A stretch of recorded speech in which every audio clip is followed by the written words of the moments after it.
বিশ্বজুড়ে ফুটবল ভক্তরা ফিফা বিশ্বকাপ দেখলেও গাজার তরুণরা আয়োজন করছে নিজেদের টুর্নামেন্ট। নষ্ট সরঞ্জাম ও সীমিত সুযোগ সত্ত্বেও স্থানীয় দলগুলো ফুটবলের মাধ্যমে নিজেদের একতা বজায় রাখছে।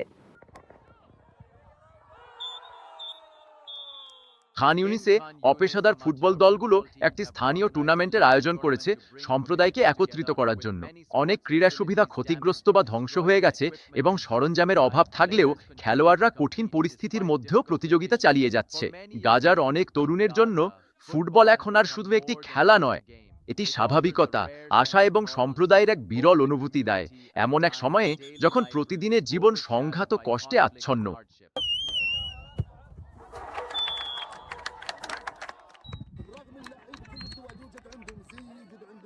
অন্য দেশের খেলোয়াড়রা সব সুযোগ সুবিধা পায়, এখানে আমাদের অনেক তরুণী জুতো বা ইউনিফর্ম ছাড়াই খালি পায়ে খেলে। সবাইয়ের মতো ফিলিস্তিনিদেরও মর্যাদার সঙ্গে বাঁচা ও খেলার সুযোগ পাওয়ার অধিকার আছে।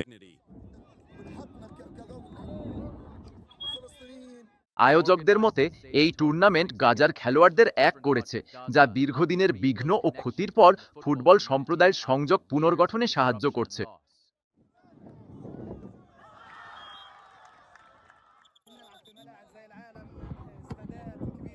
যুদ্ধে স্টেডিয়াম ও খেলোয়াড় হারানোর পর ফুটবল এখানকার মানুষের অন্যতম মুক্তির পথ। আমরা স্বাভাবিক জীবনের অনুভূতি ফিরিয়ে আনতে চেয়েছিলাম। এই টুর্নামেন্ট আবারও আশা জাগিয়েছে এবং গাজার বিভিন্ন প্রান্তের খেলোয়াড়দের এক করেছে।